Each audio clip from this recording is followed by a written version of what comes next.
Good afternoon and welcome to our conversation with Anne-Marie Slaughter on leadership and the response to the COVID-19 crisis. I'm Ivo Dalder, President of the Chicago Council on Global Affairs. Thank you all for joining us via Zoom, which will be our medium for hosting events at the Council until further notice. Today's program is part of the Council's Lester Crown Center on U.S. Foreign Policy. As a generous gift from the Crown family, we are able to conduct efforts and develop digital resources to make the Council's foreign policy content more accessible across multiple platforms. Thank you to our members who are tuning in. Your support is critical year-round and especially now. Please visit our website to join, upgrade, or offer additional support. And as always, we invite you to participate by asking your questions, which you can do by typing in to your browser ccga.life. Submit your question there or vote on those that have already been submitted, and we will turn to that towards the latter part of this conversation. Now, it's been said that leaders are made and unmade in crises, and we certainly have a crisis on our hands today, probably the biggest crisis since the world has seen since World War II. Here with me to talk about leaders and leadership in the current crisis and the world that we are living in is Anne-Marie Slaughter. She's the Chief Executive Officer of New America, a think tank based in Washington, D.C. and New York City, as well as having a presence in other American cities. She formerly served as the Director of Policy Planning at the U.S. Department of State under Secretary of State Hillary Clinton, and she was the first woman to hold that position. She's been educated at Princeton and Oxford and received her JD from Harvard. Welcome, Anne-Marie. Great to have you with us here this afternoon. Ivo, thank you. And I'm happy even to be virtually in Chicago, if such a thing is possible. I always tell all Chicago listeners and presumably others that I spent 4 years teaching at the University of Chicago Law School. And for the Chicagoans in our audience, I was married on Promontory Point off outside Hyde Park. So I'm delighted to be back at the Council. Let's put it that way. Well, at least virtually, and from now on, that's probably the best we can do. But it's great to have you as part of our community and still here. And hopefully soon you will be able to come back to Chicago in person. Anne-Marie, in a crisis like the one the world is confronting today, leadership comes in many, many different forms. It comes at different levels of governance, from the global to the local. It comes at different sectors of society, from the public to the private to the nonprofit. And in this truly global nature of a crisis, a virus that really has affected every country around the globe, what kind of leadership should we be looking for in order to start addressing this challenge? Well, so it's a great time to ask that question, because this is the kind of crisis that does not lend itself to leading from the front. I always use the example on the white horse with his saber raised, galloping across the battlefield, which of course no general has done for quite some time, but it is still an image of leadership. And this is not a time for that kind of leadership. It is much more a time for either sort of firm and comforting authority, if you're a national leader, or collaborative leadership, where you're really in constructive problem-solving mode and you are gathering people to do that. So in the sort of comforting, authoritative category, I think Angela Merkel wins that prize. She's a scientist. She knows how to speak in ways that are both honest and so not rosy, but nevertheless, people feel like somebody's in charge and they want to feel like someone's in charge, and then laying out a clear course of action and essentially reassuring a very worried nation. In the context of collaborative and trying to constructive problem solving, I think you can look at a number of our nation's governors, some of whom have very much stepped up to someone's in charge. I mean, Governor Cuomo's briefings have been the kind of thing that people have wanted to hear. Governor Newsom, Governor Whitmer, there are a number of others, but they are also very interestingly helping each other out and giving the nation a sense that they're talking to one another, because this is not a crisis that can be cabined geographically. So there's no way to solve it unless you're also collaborative and trying to solve problems constructively. So you need different kind of leaderships, and you need them at different kind of levels. How do you get leaders to collaborate, not only laterally, so governor with governor, which is we're seeing that happening, but across the dimension that exists in a vertical way, sort of at the top. So think about, how do you get a World Health Organization or a G20 or a G7 to collaborate? What's the leadership you need there? And then downwards, think about the relationship between a governor and a mayor.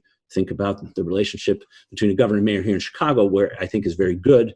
Other parts of the country, including in New York, perhaps not as good. How do we think about those two kinds of leaderships?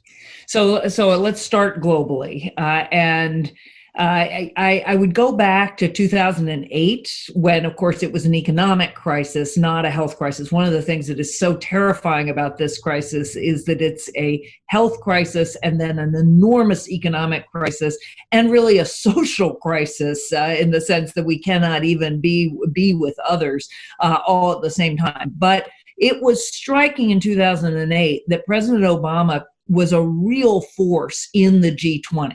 Not alone. You couldn't have done it without Xi Jinping, without other leaders of global economies. The EU and different countries within the EU were very much a part. But that was effectively let's circle the wagons of the world.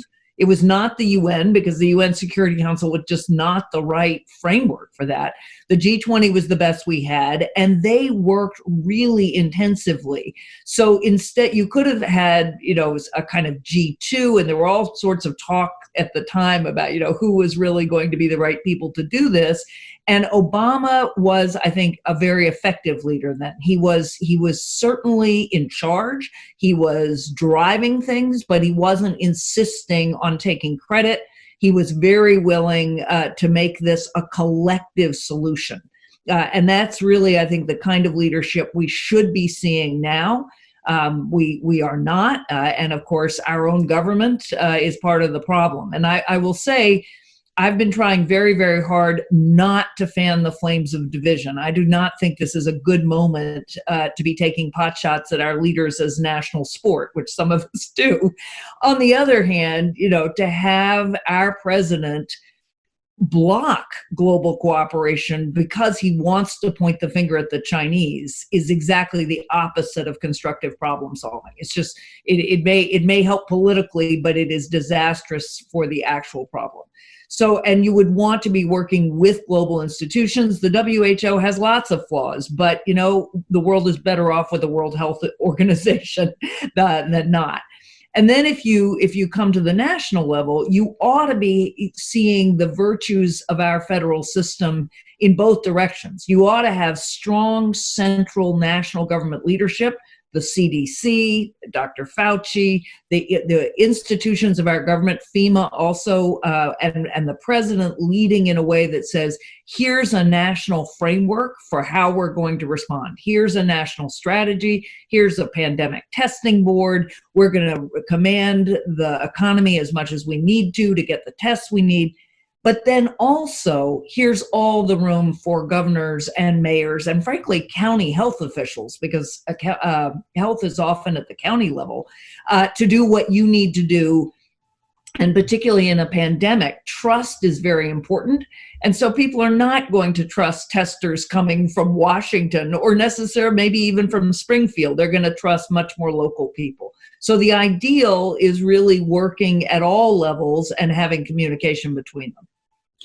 So you've written about this in the past. Your last book was the chessboard and the web, strategies of connection in a network world. And network world is all about how do you bring different parts of the network together. And I think the pandemic that we're seeing is demonstrating the network in sort of these two dimensions. One that you talked about, it's not just a health crisis, it's an economic, it's a political, it's a social, it's a cultural, it's a humanitarian crisis in every level. But it is also something that, if you want to be effective, requires you to think about supply chains, to think about innovation and scientific collaboration, and all of that network. So is this the final network world that we're now that you've written about, that we're now looking at, and what's the consequence, just to put another issue on the table, of addressing that through a national lens? Because I'm struck, as I think I'm sure you are as well, that we, even in Europe, are looking at the national response first and foremost, but yet we're dealing with this network where it's completely interconnected. Exactly. And in many ways, a pandemic is the ultimate crisis of a deeply interconnected world, right? I mean, if we didn't have all those strands of connection, obviously transport connects us only because business does, and education does, and families do. We just were looking at, patient zero in Seattle. That's somebody who had family members in Wuhan. That is the face of the globalized, interconnected world. And one of the things it shows you is how you can be too interconnected. So if you're building a network for pandemic resilience, and we looked at this in the Ebola crisis, the last thing you want are great big teaching hospitals in the center of cities. You actually want to have a network of separate clinics where people can be treated for whatever the pandemic is without infecting everyone else. And so going forward, you'd think about building a resilience network of specialized clinics. And indeed, some African countries did that after Ebola. At the same time, you need a very effective communications network. And we've not got what we need here. I mean, right now, I would go to the Johns Hopkins site as soon as I'd go to the CDC site, because the Centers for Disease Control did not step forward and say, this is the place you go for COVID tracking. This is the place you go to know what kind of information you need to keep yourself safe. The ideal here is a highly centralized communications network that gathers in information and can disseminate it, and then lets people also assemble local news. So there are different kinds of network structures that that's why the book's called Strategies of Connection. Whom do you connect? How do you connect them? For what purposes? Innovation requires yet a different kind of network, one where you have small groups working really intensively in labs, but you also have lots and lots of outside ideas. So it's a combination of kind of closed and open network. But the larger issue that you raise is we can shut down national travel or international travel. We can even try to shut down travel between states. You had Rhode Island tried to stop cars from New York, with New Yorkers visiting their vacation houses. And actually in Italy, there's been a lot of that, where people have tried to flee the cities to go to the small villages where they have vacation houses, and people don't want them. But that's a highly temporary solution, right? We have to accept that we need to circulate. We need to circulate geographically. Unless you bring the world back to the 1930s, and we know how that ended, you still need at least regional supply chains, and to some extent global supply chains. So we have to think about, all right, here are the positive networks. Here are the threats that travel along those positive networks. How can we break those chains strategically when we need to, but then reopen them again? So let me take a specific issue that I think we're confronting right now, which requires a network and connect a strategy of connection, which is, how do we open up in a state, in a city, and it doesn't really matter where we're thinking about. But we need testing, we need tracing, and we need the ability to isolate. That's right. And you need different combinations of activities that allows us to get to that point. What kind of leadership do we need, and what kind of strategies of connection will we need to start that process off in a way that allows us to open up without letting the virus explode again so that we then have to close down, because that's, I think, the big worry that everybody has, and how we're going to have a longer term and even worse economic impact from the disease, which is already as bad as it possibly is. How should we think about that? Absolutely. So the what's most important is a massive ramp up in testing. And the way to think about it is that right now we are using testing to figure out who is sick and needs to be treated, right? So we're using it for disease surveillance, but we're not using it to actually block the virus. To do that, we'd have to test all the asymptomatic people. So right now, if you're sick, and at the beginning you had to have a whole set of symptoms, it wasn't if you didn't have a fever but you had a headache and a dry cough, it wasn't good enough, because all we've been doing is using the test to figure out, okay, you have COVID and you can go to the hospital and be treated. Instead, if we were testing a much bigger percentage of the population, we'd have to get to 5 million tests a day, eventually up to 20 million tests a day. To be able to then say, you actually have been exposed to the virus. You may not be showing any symptoms at all. You may have a very mild case. But now we need to know whom you've come into contact with. So we're going to keep you isolated, and you need to support people in isolation. And we're going to trace all your contacts. And that's essentially mapping networks of human interaction. That's what contact tracing is. It's perfectly doable. Then you find out, okay, you've been exposed for 5 days. Here are the people you came into contact with. Many of those will only have been exposed for 1 or 2 days. Who did they come into contact with in those 1 or 2 days? You test, you trace, and you can trace through apps that show whom you came into contact with if your phone has an app and their phone has an app. Or you do it the old-fashioned way, which public health authorities have been doing for centuries now. You isolate those people. And then what that does is, A, it helps protect your frontline workers, because they have to come into contact with people. So they'll feel much more confident if they know we're testing and taking out of circulation the people who have been exposed. And then you gradually let businesses reopen, again, testing all the time so that people can be quite confident. When I go to the hairdresser, no one else at the hairdresser is going to be there who's testing positive. The only people who are going to be there are people who've tested negative. Now, maybe you tested negative a week ago, maybe you got it in between, but that's still a dramatically lowered risk. And as we keep doing that, then we're actually ahead of the virus. Then we know how it's spreading. We can reduce the spread still by collective quarantine, but not quarantining everybody. Again, tracing that network and saying the people who have tested positive or been exposed are being supported in isolation, and the rest of us can circulate. And then gradually, of course, we have antibody tests to show the people who actually have had the disease, whether they knew it or not, and are immune for some period of time. Of course, we don't know how long that period is, but it is perfectly doable. It simply requires the ability to test and trace at a much higher scale. Yeah, I think that's and we're seeing the problem when that doesn't happen. But even if you do, this is a hard case, and I think it was today in the New York Times in the paper, the story of patient zero and how that particular person has infected people in 14 states, 6 countries.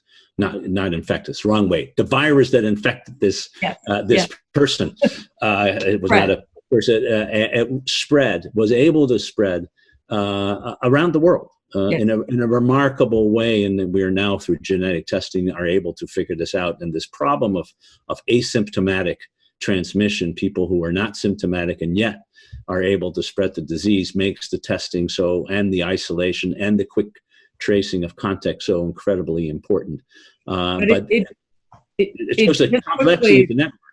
Yeah, but to go back to your point about federalism, if you think about trying to test 330 million people, you just, the mind boggles. If you think about doing this at the county level, it becomes much more possible. Iceland could do it. Northern Italian towns could do it. New Zealand can do it. we can break ourselves down into manageable chunks. And again, for the contact tracing, you have to, because people won't trust a random person or an app to do this. You need to partner with community organizations and get people calling other people. Massachusetts is already doing this. It is doable, but we have to combine that national pandemic testing board to order the tests and to build the capacity to do it with this very decentralized federal and local, state and local response. Well, and everybody's got to participate in the process, right? Because if parts of your society don't, so it's not really important, then the whole system breaks apart too. So that's where you need that national level and the local coming together. Fascinating stuff. I want to get to a second sort of big piece that you wrote about in the New York Times already 5 weeks ago or 4 weeks ago, a long piece where you talked about this leadership challenge, but also talked about what the pandemic demonstrated about America and frankly about the rest of the world. It has exposed some real strengths and some real weaknesses. Let's talk about the strengths, and let's if you don't mind, not only talk about what's happening in the United States, but what has the pandemic and the response demonstrated? What kind of strengths have we seen both here in the United States, but also abroad, that you can say these are things that demonstrate how societies, in fact, are strong, are capable, are able to deal with these issues. We'll talk about the weaknesses in a minute. Yeah. So I do think the strengths in this country are a combination of allowing different leaders to step up and innovation. So even if our federal government were doing everything that I would want it to do, it's not enough. And what you see, which I think is a great strength of the United States, is we're a very open society. We're a very decentralized society. And so you see governors and mayors, but you also see CEOs stepping up, university presidents stepping up, civic leaders, people saying, look, we have a problem. It's up to us to solve it, not the sort of waiting, which often you and I are, I mean, you are Dutch originally and I'm half Belgian, and so we have strong European ties. And there is often a reflexive European, it's the state's job to take care of it. That is not happening here. I am on countless listservs, some from Silicon Valley, where you've got all these tech people really working hard to figure out how can you 3D print protective personal equipment? How can you figure out new treatments for the virus? How can you change the test? And in a month, we have gone from a test that took 2 weeks to a test that took 5 days to a test that took 24 hours. And now the FDA has approved a saliva test, which could be a real game changer if it's reliable enough. So that sense that we need many leaders and a tremendous amount of innovation, and at our best, a determination not to be beaten, a real feeling that, we can do this. One of the things that makes me saddest as an American has been this kind of can't do America. We can't. Of course we can. And in pockets, you are seeing that, but it is only in pockets. And I think similarly, globally, you're seeing some leaders really step up. Again, we talked about Angela Merkel, but I would say I'd look at the Asian countries, and there what you're seeing is a combination of trust in government. So I'm talking about Taiwan, South Korea, Singapore, China, yes, but China had much more authoritarian methods. These are democracies. And what they've done is to learn from the experience of SARS, to put in place that infrastructure of resilience and to step up. They also have much more Confucian societies and more trust in government. So when government says do this, and they've already been through a pandemic, they're willing to do what is necessary.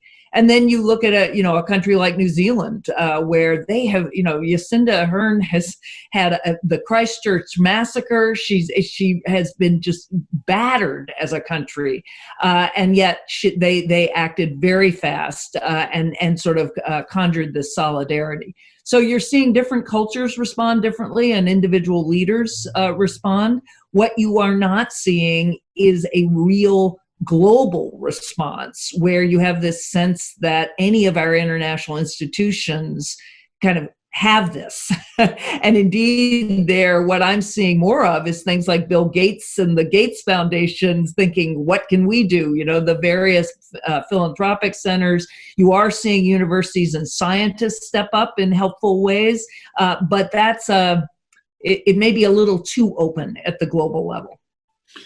I want to remind our listeners that they can participate in the conversation by going to ccga.live and ask your question there, and I'll turn to that in a minute.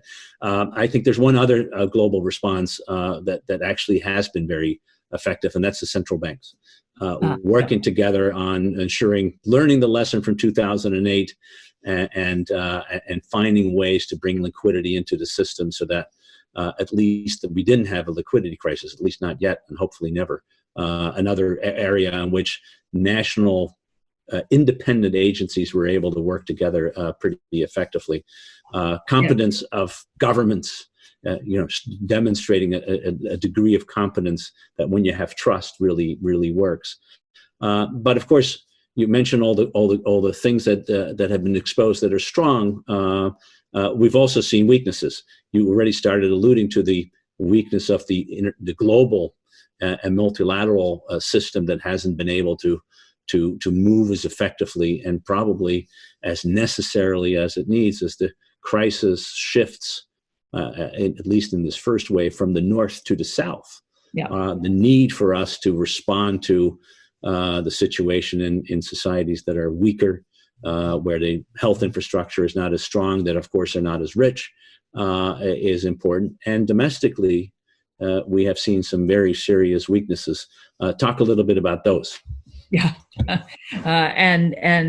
So I will say in 1996, I think, or 97, when Richard Holbrooke was ambassador to the United Nations, he got the Security Council to declare AIDS, which was a pandemic that killed millions, HIV/AIDS, to be a threat to global peace and security under the UN Charter.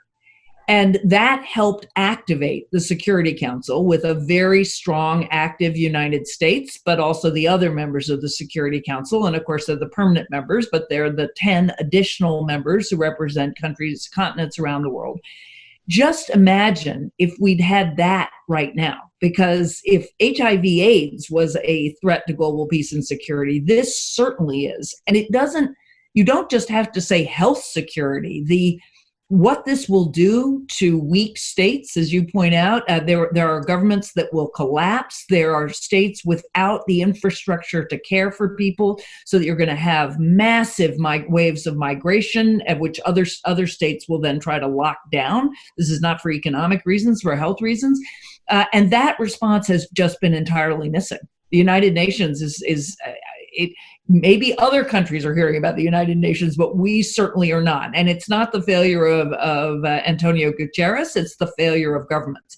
I will say also that you still have political division. There's tremendous disinformation about the pandemic actively being sown by many of the same forces, often Russia behind them, but not only Russia, being spread through disinformation systems. So we're really not seeing the kind of global leadership or regional leadership. Even the EU has had a much harder time than I had been hoping.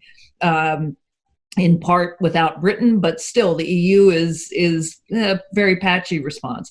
Nationally, the failure to recognize that this is science, and there are real correlations between the parts of the country that don't believe in climate change, that are also rejecting the idea that this is real, and they're not going to accept it until their death rates spike.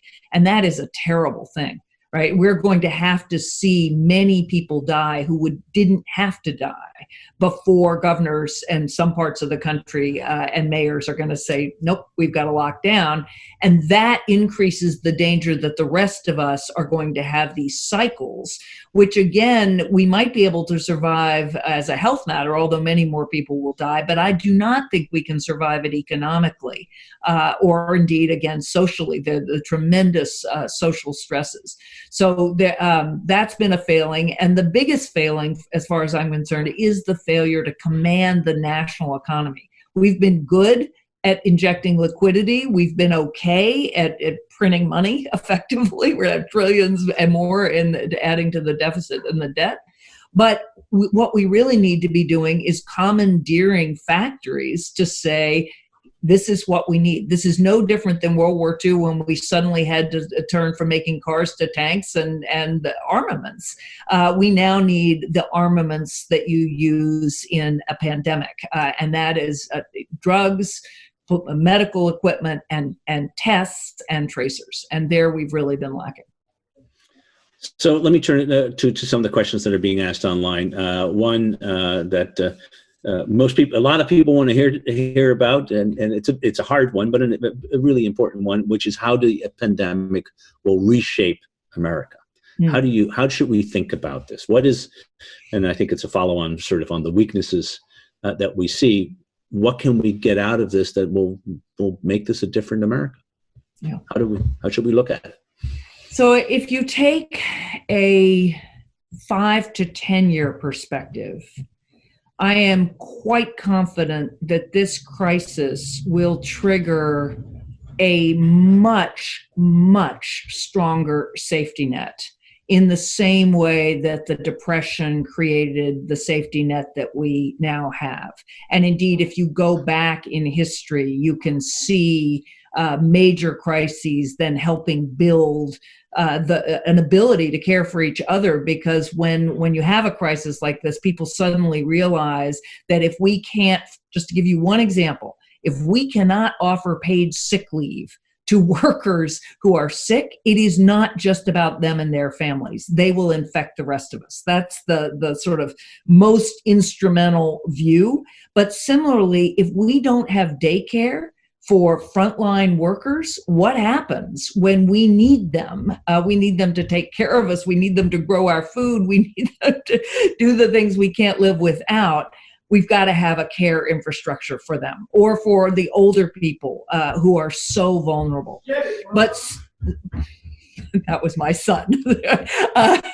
We're all working from home these days. We're all working from home. But similarly, when you think about, so I will start with that. I really do believe we are going to see unemployment insurance is not good enough. We're going to need versions of a basic income. It probably will not be Andrew Yang $1,000 for every family for a month, but suddenly people are starting to realize, wait a minute, we can't do this with a unemployment insurance system that is designed for a very different economy. So I believe we will get a much better infrastructure.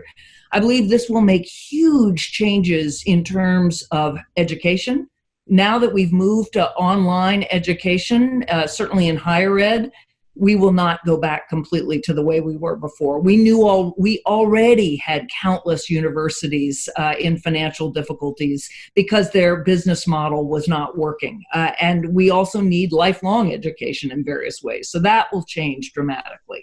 The ability of people to work from home and to work in a variety of ways because they are less tied to a physical workplace. And again, you're already seeing CEOs saying, well, I'm not sure I need all that space. I'm not sure we need to all be working in an office 5 days a week, 8 hours a day. We will, I think, go back to working in offices, but it will look very different. That will change. This will hasten the coming of 3D manufacturing or additive manufacturing. And again, people who've been predicting the future of work have been predicting this for 10 years. Suddenly you're seeing the need to create things locally much more. I think that's a healthy thing. That can only be done through very different manufacturing processes. So I, in some ways, this crisis is a time machine to the future. It's accelerating things that we knew were going to happen in various areas. In other ways, it shows us just how deeply unprepared we are to take care of one another in ways that allow us to survive this kind of a crisis. So similarly, just another question related to that, which is how is rural America confronting the pandemic? Let me sort of add to that. I think we've seen for the last 25, 30 years, a massive movement back into the city, from suburbs into the city. Most millennials want to work in cities, and they have revived cities. Now we see the vulnerability of cities. Yes, we do. And the reality that greater density is wonderful until it means that there is a virus loose, and maybe rural, particularly since you now can work from far away, you don't have to be in a city. You can be far away from people, or at least less dense. Put it Yes. that way.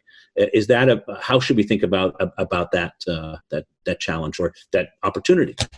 I think this is very good news for small to medium-sized cities. And a number of us have been, again, preaching that these cities were coming back. If you think of Steve Case, The Rise of the Rest, if you think of Jim and Deborah Fallow's book, Our Towns, David Brooks, Tom Friedman, there are lots of people who've been saying travel across the country, and you will see Chattanooga has the fastest internet in all of the United States from a municipal broadband company. And what you see in those cities is quality of life is higher, real estate is affordable. That was already evident, and millennials were getting priced out of the big cities, particularly the big tech cities. Our generation is aging, lots of demographic reasons to be closer together. Suddenly, on top of all that is exactly the danger, not just that you're going to catch the virus, but if and when you do, the hospital is completely overwhelmed. Now, that does not save a lot of really small rural settlements, but those small and mid-sized cities are hubs for local ecosystems. And the other thing that will be changing is, just for resilience reasons, we need supply chains that can go local much more than they have. Right? People where I live are suddenly buying from local farms because they either can't get to the supermarket or the supermarket supply chain has been disrupted. So again, I'm not predicting this rosy future where everybody suddenly moves and we have these local supply chains, but we will move more in that direction. And that was frankly a correction that needed to happen. The last thing I'll say about that is, again, with a homeless problem. I mean, the dangers of having homeless people who are so vulnerable to this kind of disease, in addition to the immorality and inequality of it, means, again, there's going to be more space, and we're going to be paying much more attention to making sure people are housed. So let me ask the reshaping question, because you're one of these unique people who is both a great specialist in what's happening in the country in America, but also is a global thinker and doer. How do you see the pandemic reshaping global politics? It looks like the long-standing debate between a nationalist, internally focused collection of nation states versus a more internationalist, cooperative, networked kind of thinking, that traditional conflict has been highlighted by what we see, at least in the short term, where the national instinct has clearly come to the fore. As you mentioned, even in Europe, the one place where sovereignty was supposed to have been shared, sovereignty was grabbed back by even a country like Germany by closing borders. So how do you see this, not just in the short term, but in the longer term? Where do you think the pandemic will shape international politics going forward? So here I'm less optimistic, and I'm much, let's just say the crystal ball is very, very cloudy, because when we look at when we've made major leaps forward in global governance, it's been after a war or a huge crisis. And the G20 became much stronger after the 2008 recession.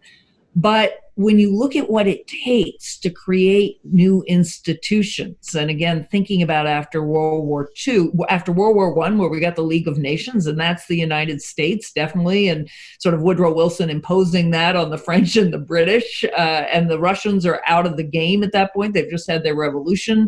Then you look after World War II, and you have clear victors and a clear need for this kind of infrastructure. It is much less clear what institutions we need. And again, the movers and shakers globally are CEOs and philanthropists, and as much as they are national leaders and the big civic organizations. So even trying to get a handle on how you deal with this globally, you can't just do it through nation states. I'm very worried that this really does deeply exacerbate north-south tensions and then migration. The clear response is we need to be investing abroad to protect ourselves. That's the obvious rational response. That's equally true for climate change refugees. We need to be mitigating and the decreasing the threat of climate change to stop millions and millions, hundreds of millions of people on the move. And yet I do not see that kind of wisdom or political will to do it. So in the short term, I see much greater divides and people essentially putting up walls around regions, if not countries. And I don't see the kind of global leadership that comes together and says, we've got to stop this. So I'm afraid I think it has to get a lot worse before we have that kind of political will to make it better. And let me push you on, because I'm an optimist. Well, yeah, no, I'm with you on that. So I don't disagree with your analysis. We're also from European stock, so there's a pessimistic streak that goes through us. I mean, the question is, what would you recommend that Joe Biden does to deal with the pandemic, which many people want you to answer. But let me ask you to, as you think about that in that particular way, to consider the degree of rebuilding that needs to be done at home that you mentioned, in the safety net and the changes that need to be affecting here abroad are going to require an immense amount of energy, money, capabilities that prevents the United States from playing the kind of leadership role it may have played in 1945, when it could do both. It could do at home and abroad. It probably can do more abroad than it is doing today. I don't think there's any doubt about that. But Biden, if he were to become president, is going to be faced with a massive rebuilding effort at home while still fighting the pandemic, which will be around with it, and a willingness, at least, to think about global leadership. How should a Joe Biden think about that? Right. Well, the first thing I would say about rebuilding at home is, before the pandemic, I would say to people, look, we're at roughly 1830 in the digital economy. 1830 in the industrial age, we had railroads and glimmers of electricity, but we were just at the beginning. Between 1830 and 1900, life changed so dramatically in terms of where people worked, how they worked. That changed the family structure because people weren't working at home. The dad was going into the office, or mom was working in a factory. How we traveled, all those things changed. We are still at the outset of the digital revolution, and there are lots of changes coming that will unlock economic growth, sustainable growth. And that's one of the places that has to be unlocked, where we have to build a much more circular, sustainable economy. But the fact that you really can imagine people living and working much closer to home in much more livable communities than we have been able to have, with actually higher quality of life and probably reduced work through great productivity. All those predictions have been there. It's just everybody said, well, we can't change the habits. Just like universities have been teaching the same way for 100 years, and suddenly they're being forced to go online, which means they're going to have to change how they teach and what they teach, all sorts of changes. So there is a lot of rebuilding, but if we think about rebuilding what we had, it's really depressing. If we think about suddenly grabbing hold of a lot of changes that can actually create a better economy, then I would say that for caregivers. Suddenly you're going to be able to work more flexibly and be home when you need to be. That's something a lot of us have fought for. So there's that domestically. I think a President Biden needs to mobilize the country in a powerful can-do way. And I think there's room to do that. Globally, though, he needs to lead from the center. Remember, Obama took a lot of heat for leading from behind. And again, if you go back to my starting point, there's no room for the person out front. There is a lot of room for a president who says, again, to the leaders of the world, and I would, again, not just look at the leaders of countries. I would assemble almost a global parliament of leaders to say, all right, what is it that we can do and how we build on the institutions we have to create the capacity for global problem solving. And I wouldn't call it global government, and I wouldn't call it the United Nations. I would say, look, we have got to be able to solve problems crossing borders. Otherwise, we can't solve those problems. So it's a kind of catalytic leadership. It's leading from the center. It's mobilizing people. It's catalyzing action. It is definitely solving problems, and it's being willing to take our share of the responsibility. But that kind of leadership, and Joe Biden has been around for a long time and he knows lots of people. If he's willing to make the transition from 20th to 21st century network leadership, there's a lot that can be done.